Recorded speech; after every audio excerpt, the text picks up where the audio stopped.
Hello and welcome to All Indians Matter. I am Ashraf Engineer. The new education policy or NEP seeks to achieve foundational literacy and numeracy by grade 3, but this machine involves several moving parts. Reorienting teacher training, strengthening state academic and curriculum development bodies, and a monitoring system that actually works. The NEP, thus, while offering a promise of better education, also brings into focus the failures of education reform in India. While there have no doubt been improvements in infrastructure and enrollment rates, the picture is worrying when you consider equity, learning levels, and uptake of public schools. Recently, a paper titled Ideas, Policies and Practices Tracing the Evolution of Elementary Education Reform in India since 1975 by Priyadarshini Singh put all this and more in perspective. All Indians matter. Priyadarshini has been a frequent guest on the show, and we are lucky to have her again. She is a research fellow at the State Capacity Initiative Center for Policy Research. Her research focuses on grassroots politics and nationalism, state led nation making, and education reform in India. Priyadarshini is currently working on a project on Elphinstone College, Mumbai, and political ideas outside of elections. Welcome once again, Priyadarshini. Delighted to be back. Thank you so much. Priyadarshini, according to the government data cited in your report, the number of schools increased from 9,71,000 in 2001 to 1.52 million in 2015-16. Gross enrollment levels for elementary education increased from 78.6% to 96.9% in the same period. However, there are several issues. You mentioned large disparities in access for disadvantaged groups and regions, and that most of the progress in enrollment in government schools was concentrated in a relatively small number of states. Could you detail these and the other problems? Thank you for this question because, what ends up happening in talking about elementary education in India at the national level is that a lot of internal diversities and complexities kind of get obscured. Let me just sort of refine the data a little further for government schools in light with the new data that has come post the pandemic. So, what ended up happening was that from 2010 to 2018 there was a decrease in enrollment for children in government schools, so from about 72 to 66%. This is ASA data. But post pandemic 22, across all states, enrollments in government schools increased, and there are lots of reasons being quoted for that. With the fall in income among the poor, they could not afford to send their children to low cost private schools. But within states and among states, there are huge variations. So, for example, if one looks at the UDIS data from 21-22, while the national level gross enrollment ratio is 100, but in Bihar, it was 96.2. And for upper primary, this was low 86. Yeah. For border regions such as Nagaland, this was 87.3. And if we go by more sort of mainstream of community categories, say scheduled caste, I'm not talking about smaller communities within the scheduled caste community. The national GER, which was 109.7 for SC community in Goa, this was 64. Right. So within enrollment, within sort of mainstream sort of indicators, there is a lot of complexity that often gets obscured in big data points. But there are other sorts of issues in infrastructure, availability of functional electricity connections, access to functioning computers, access to functioning internet.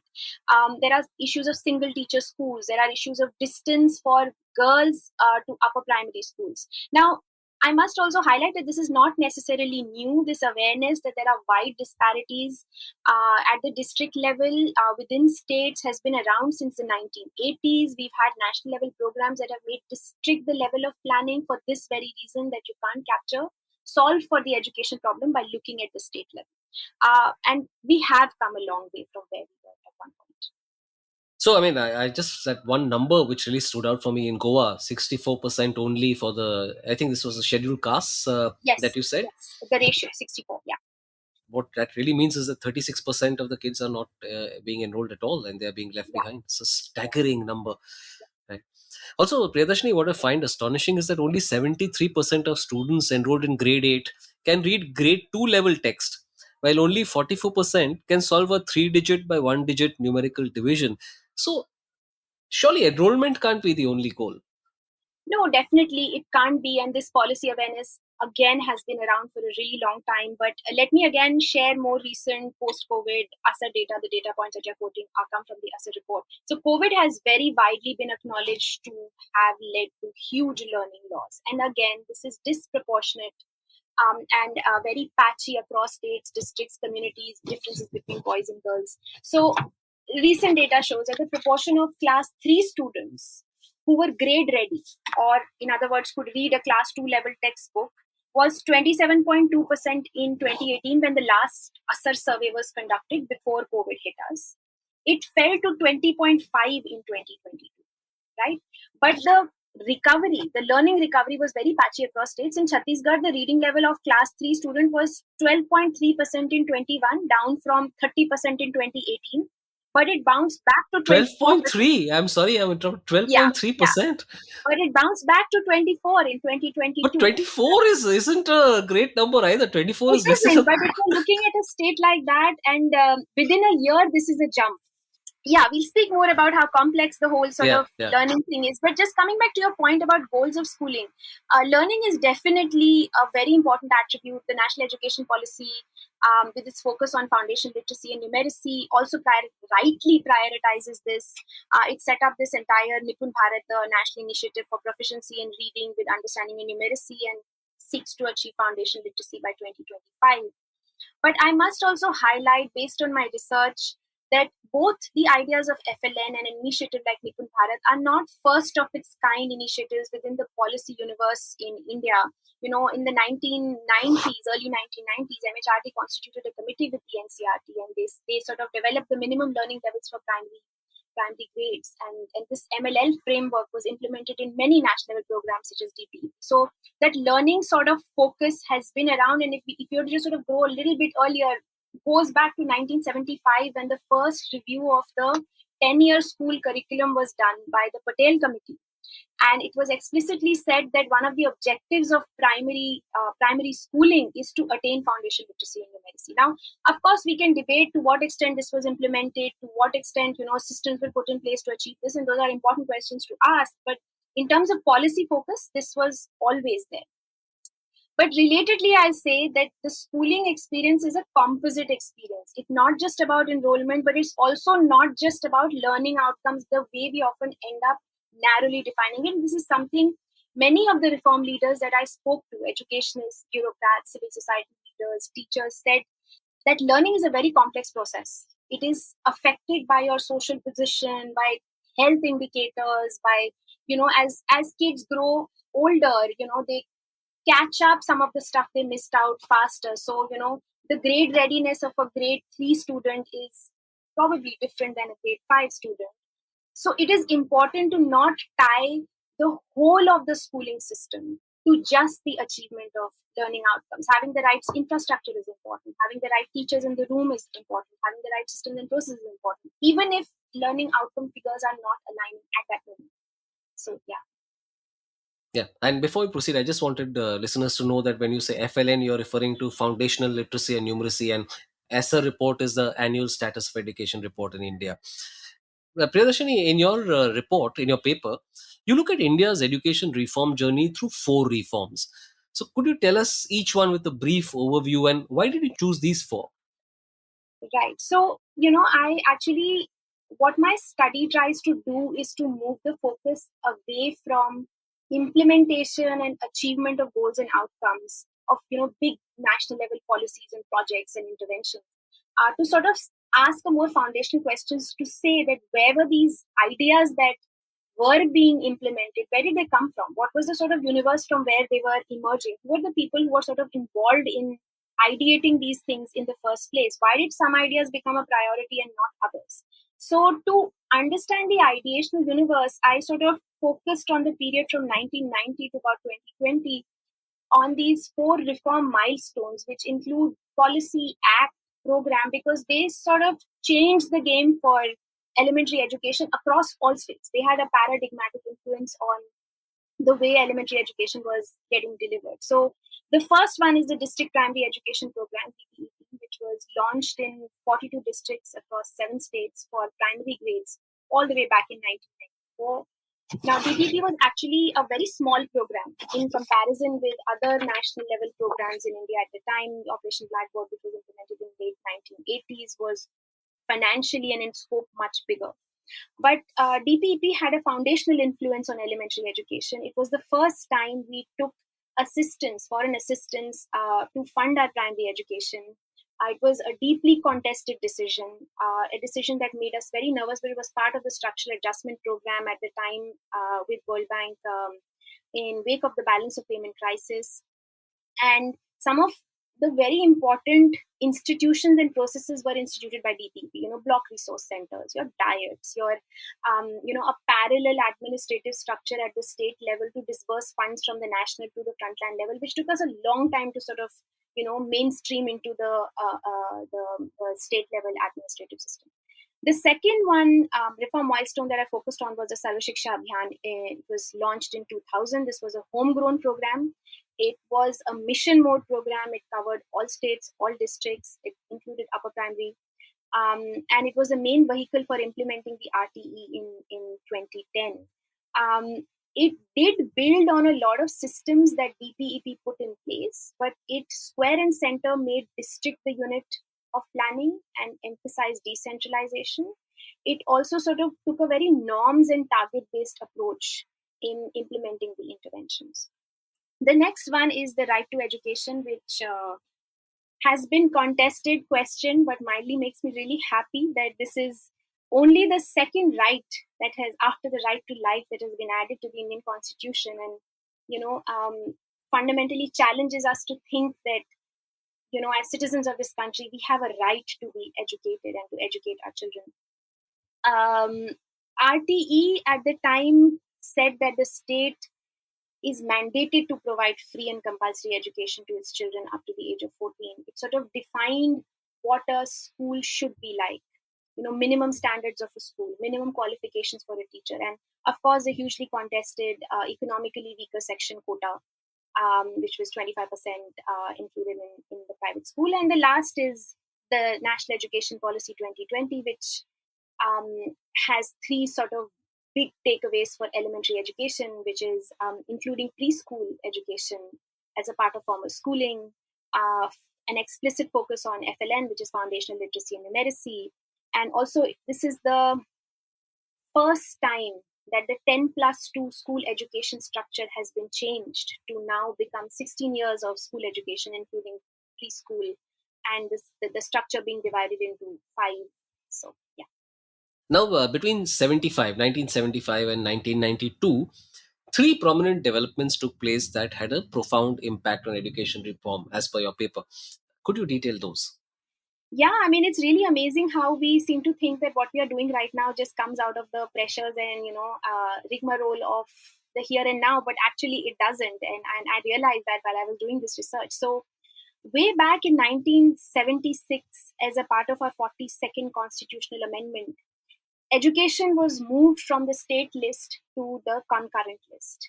And by doing that, the central government was able to legislate, develop centrally sponsored schemes and sort of motivate states to align their education system to a more uniform system. I mean, we must remember that the infrastructure of schools is owned by the states.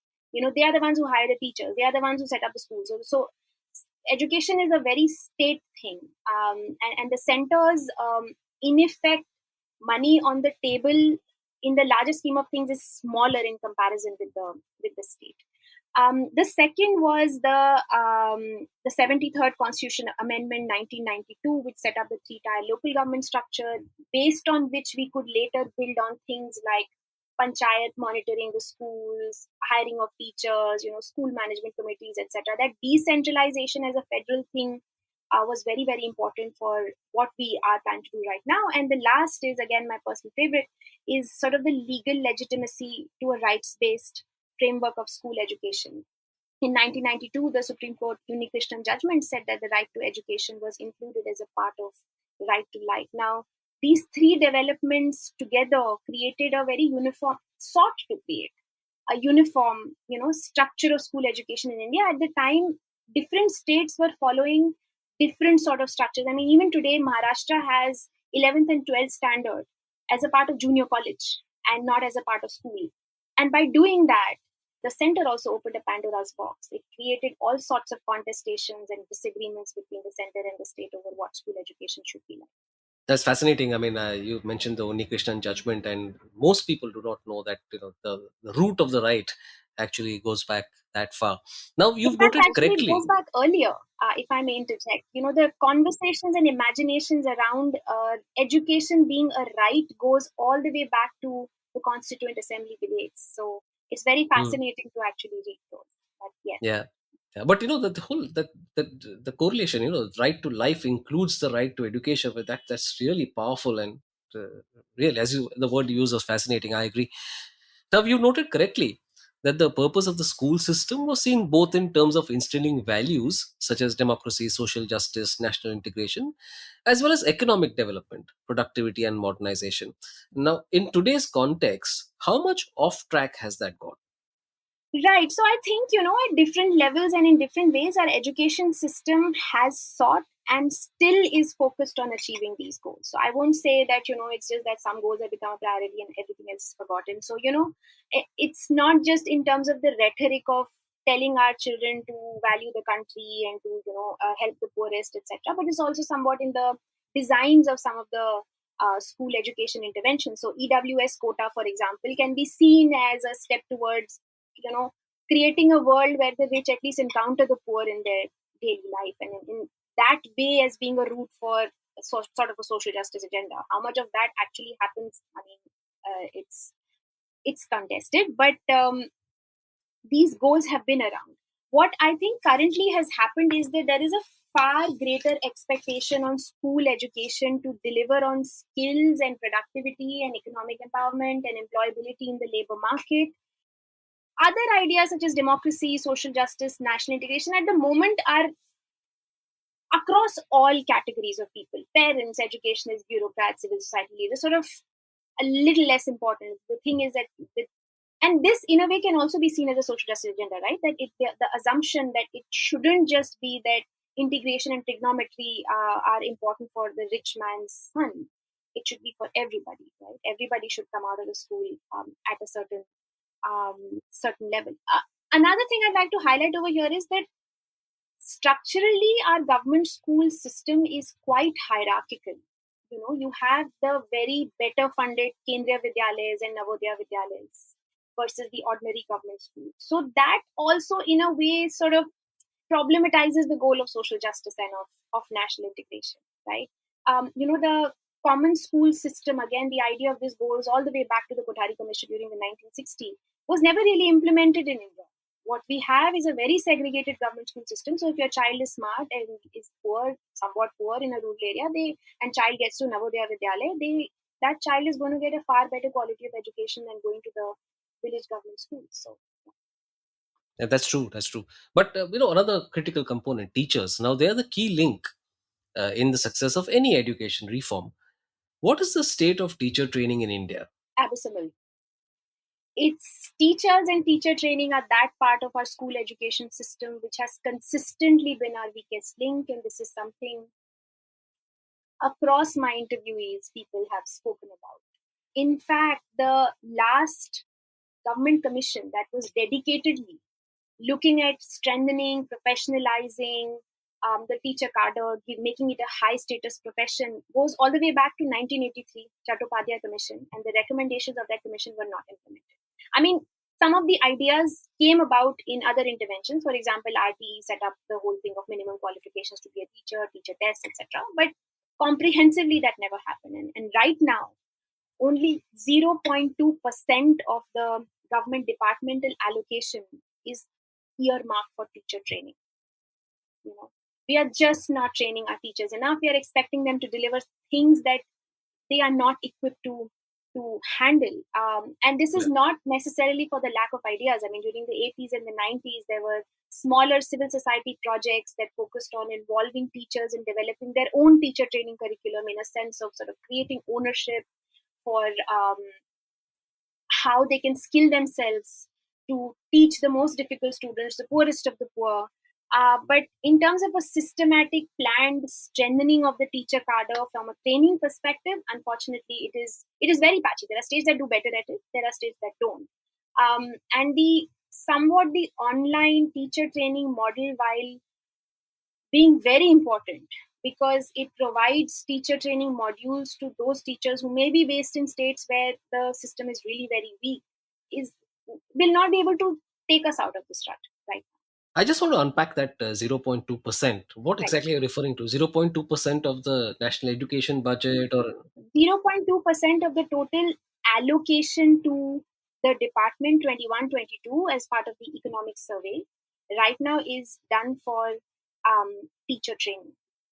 So teacher training has historically always been around 1%, less than 1% of the money yeah. that we put in for. So, am I right in saying that only 0.2% of the education budget is allocated for teacher training? Not education budget, it's the teacher allocation of Got it. the department Yeah. is allocated Yeah. for teacher. Got it. Got it. I think that's an important distinction to Yeah. make. Now, what about school infrastructure? I know you touched upon it briefly earlier, but could you kind of detail Yes. that? Right. I mean, I think we've come leaps and bounds, and infrastructurally, we definitely have better schools. So, for example, as per the 2023 economic survey in 2012, only 88% of schools had girls' toilets. In 2021-22, 97% had girls' toilets. But again, the patchiness of facilities is, surprising. UDIS data 2021 shows that 14% of government schools do not have a functional electricity connection. Now, if we're looking at the sheer size of India, 14% are a large number of schools, right? And concluding from this, that it's highly likely that these 14% are concentrated in the poor states, in the poorer districts, which in effect means that the deprivation gets concentrated in certain areas over others. And the more modern facilities like access to a computer, only 48% of schools had computer facilities, only 24% had internet connections. So when you disaggregate some of these larger figures according to states, districts, what is the specific facility, how functional is it, how accessible it is, a long way to go ahead. Yes. Also, I just before I proceed, I think when you mentioned UDIS data, you're referring to the Unified District Information System for Education Yes. data. How do political realities impact education reform? So I think politics is foundational to any reform activity, right? Reform involves big dislocations among stakeholders. It creates winners and losers. It calls for reallocation of resources, and it always has. It is not just now. It always has been. So it calls for building political consensus, or at least sort of political predominance. So DPP 1994, when we decided to take World Bank assistance, it called for a political decision that we are going to go and do this. The national education policy right now has taken that decision that, hey, for us, foundational literacy and numeracy is a priority for our elementary school kids. And that is a political decision. So, without directional signaling from our political leaders, the prioritizations at the national and the state level, political prioritization, both in terms of for the idea and for putting in place an implementation structure, which means you need to put in the money, you need to put in the people, you need to put in the systems. Without that, reform will not work. Now, what are the three or four enduring characteristics of education reform in India? Right. So, what I discovered in tracing the reform story deeply from early 90s to 2020, but also in some ways stretching the story a little bit further back because the context comes from there 75 onwards, is that reform ideas in India actually have a surprising level of continuity and repetition. You have these reform idea bouquets. So reform ideas around learning, reform ideas around curriculum, around teachers, right? So ideas that we think are current and new and interesting in some form or the other have been prevalent at some other point, have been implemented, have faced whatever positive strengths, successes, failures. But we are sort of in this endless cycle of confronting the same realities over and over again. Second, I think there is a disconnect between actors which initiate and ideate reforms and those that implement it. So a lot of reform ideation often happens at the national level, with senior bureaucrats, civil society leaders, educationists, etc. The implementation happens at the frontline level, right? And that disconnect at times manifests itself in the sorts of ideas that tend to become a priority. Third, I think our reform space is defined by various kinds of political unsettlements and less settlements rather than settlements. So, what ends up happening is certain sets of ideas through support of certain sets of reform actors become a priority. It is not necessarily that those ideas are accepted by everybody, and I think this is the story of reform everywhere in all phenomena. Everyone is not going to agree to there'll always be debates and contestations as there should be, but it's important to know that the thing that this has been agreed on is possibly not there. And lastly, I think the administrative structure at the state and below level in India is often not designed around reform. So you have certain reform ideas, you hit the ground running with them at the state level and at the frontline level, and you realize, oops, we can't do this. So for example, the no detention policy, big reform idea, and then you actually come down to the school level and you realize that um, yeah, sure, you there is no merit in detaining an 8-year-old as a way to motivate them to study, but then you also realize that exams galvanize the system in a certain way to deliver certain sorts of essential school activities, which if you don't have a functioning alternative, then you deny the child even that level of activity, right? So yeah, those are the four big sort of. So let me ask, since we're on the, since I asked earlier about politics, let me Yeah. just come back to that a bit. Now, how do you view the recent attempts to either rewrite or erase history in school textbooks? So the thing is that this is not the first time this has happened, and this will not be Oh, the last absolutely. Yeah, time yeah. either, right? Yeah. I think our belief that history, schooling, learning are apolitical, technical, goody things, that nobody should contest and question is an unrealistic standard. It has never happened in no part of the world. Yeah, what we do need to ask ourselves is this: what is the kind of national history we want our children to know? Right? What kind of society are we trying to create through our tellings and retellings of our histories? We can change history textbooks, but perhaps forgetting history will not mean that history didn't happen, right? So, how we deal with our future when the same history stares in our face and what we tell our children then are the sorts of questions we need to ask ourselves. Historical failures and successes of our country are not entirely due to any one community or historical period or political constellation or a set of factors that we can just sort of mug up and tell our children. It's the sum total of so many influences today where we are builds on the rights and the wrongs of earlier generations. So I think this has to be taken as a moment of asking ourselves that are we really expecting that history is going to just evaporate? I don't think it will, but I mean, the fact that facts are sought to be changed or facts are sought to be So erased, exactly, important yeah, facts, yeah. is quite disturbing. In fact, that I was going to ask you, it seems like education will be a political battleground for some time to come. And while it's that's one way of looking at it, it can't be good for students, right? This sort of turmoil. Yeah, so I think we tend to point out that politics is bad for education, schools, learning only when political involvement produces things we are not comfortable with. Education has always been a political battleground and it will always be. I must highlight that political oversight, accountability, engagement of political leaders, interest of political leaders, political vision, political awareness, political ideologies can lead to education becoming a very valued public good. The process of something becoming a public good accessible to everybody means it has to be owned by everybody, and politics is a very important part of creating that sort of public ownership.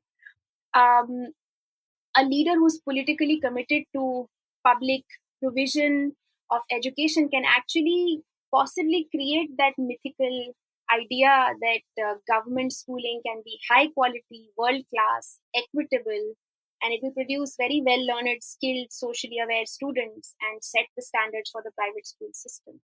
Politics is not necessarily the problem. It's the nature of politics and what sort of things it is going to enable, which is what we need to think about. Are we in a politics that enables a more just schooling system? No, I think you hit the nail on the head. I was just thinking as you was talking, and I think probably what I wanted to say was that Politics can drive reform, politics can make things better, you know it, because that's a framework through which things can change and which things can happen. I think the problem is the creeping of a particular ideology at the expense of every other ideology, or the expense of fact, historical fact. I think that's really what I was referring to, and which also you spoke about. So, Priyadarshini, here's the thing. Now we've talked about a whole host of problems. What are the solutions? How do we set education right? I am very tempted to take the standard academic cop out and say it's a complex thing, and and I think But the fact that you are that saying, putting it that way, means that you will not actually be tempted enough to take that option. You're going to tell us concrete ideas. but I do think that some big changes can greatly help us in strengthening the system. But at this point, before I sort of put those what for me are big ideas out there, I do want to add that given the scale of the education challenges, given in India, that given the disparities that we had, socially, culturally, economically, our education system is not entirely a story of failure and depression. I don't mean to say that there are not problems, but we also must own how far we've come. In 70 plus years of independence, has delivered justice and rights to many of the most marginalized who benefit from the public education system and have made a mark in the world. But having said that, I mean, I'm very tempted to quote a story when I was doing fieldwork for my PhD research long time ago, and I was talking to a member of the SC community in Savai Madhopur, and I asked him, like, are you proud of being an Indian? You face so much discrimination, and your community has been so marginalized for so long. He really got offended with me. He's like, do you know the days we have seen? We could not sit on the charpai at the same level as you. We forget about going to the government schools. We could not access learning. We've come a long way. We wear what we want, we eat what we want, we can get access to certain sorts of dignified jobs, and that's a he was almost like, you little child, what do you know about you know a journey and suffering and coming out of it. But anyway, I think some of the big things that as an education system we need to focus on is, firstly, I think at the state level, um, we should have state level education policies. We have like one national level education policy, but the challenge of education can be and must be, and rightly as happening right now, has to be solved at the state level. Focus on skilling and learning outcomes is very, very important to galvanize the system. But education, school education also has to be seen in a composite term, not just as something that's linked to the labor and the economic market. Learning in a school system happens at many, many levels. Oftentimes, our data may not be able to capture it, which doesn't mean that children don't benefit from various aspects of the schooling experience.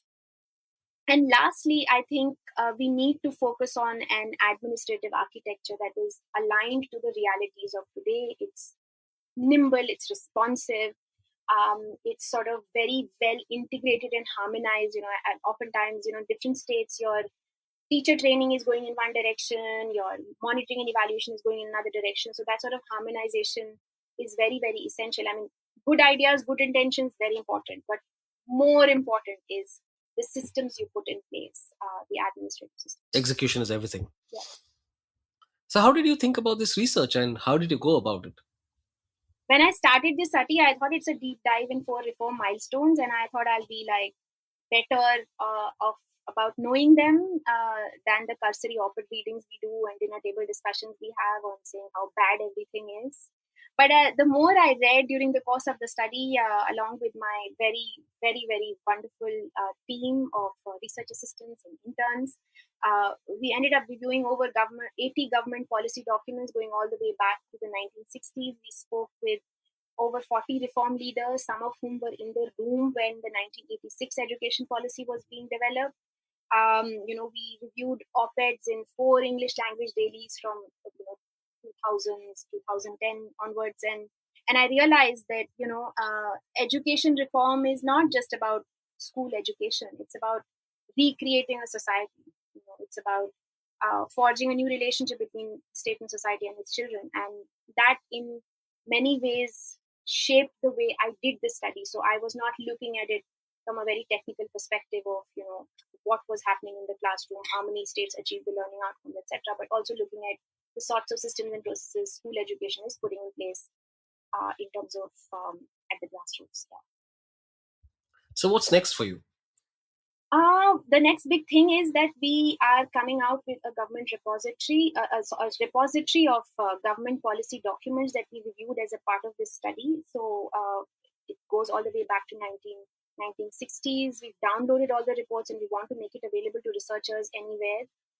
They can just go, once the repository goes live, they can just download from that. And I'm going to be working on a couple of journal articles, academic journal articles, particularly highlighting that our policy universe oftentimes has amnesia about the kind of policy ideas we're dealing with. Oftentimes, it's been implemented and thought of earlier, and we need to learn from those implementation experiences.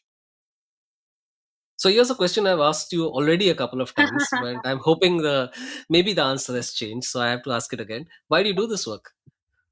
I like doing research. I think I said that before, and I think at the end of the day, we all have to learn to live together. Nobody's moving to Saturn anytime soon. We need to know how to build more institutions that create justice, solidarity, harmony, and schools. I think are fundamental for this. They are foundational.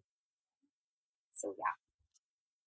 Priyadarshini, I can't thank you enough for coming on the show and talking about what I think at least is a critical issue for India. Thank you so much. It's as always, it's been a delight to speak to you, and I hope I'm able to come on your show again and share some of the research that I do at the Center for Policy Research and have this engaging conversation. Thank you so much. You can bet you'll be on the show again. Thanks, Priyadarshini. Thank you all for listening. Please visit allindiansmatter.in, that's ALLINDIANSMATTER.in for more columns and audio podcasts. You can follow me on Twitter at Ashraf Engineer, that's ASHRAFENGINER, and All Indians Count, that's ALLINDIANSCOUNT. Search for the All Indians Matter page on Facebook. On Instagram, the handle is All Indians Matter. Email me at editor@allindiansmatter.in. Catch you again soon.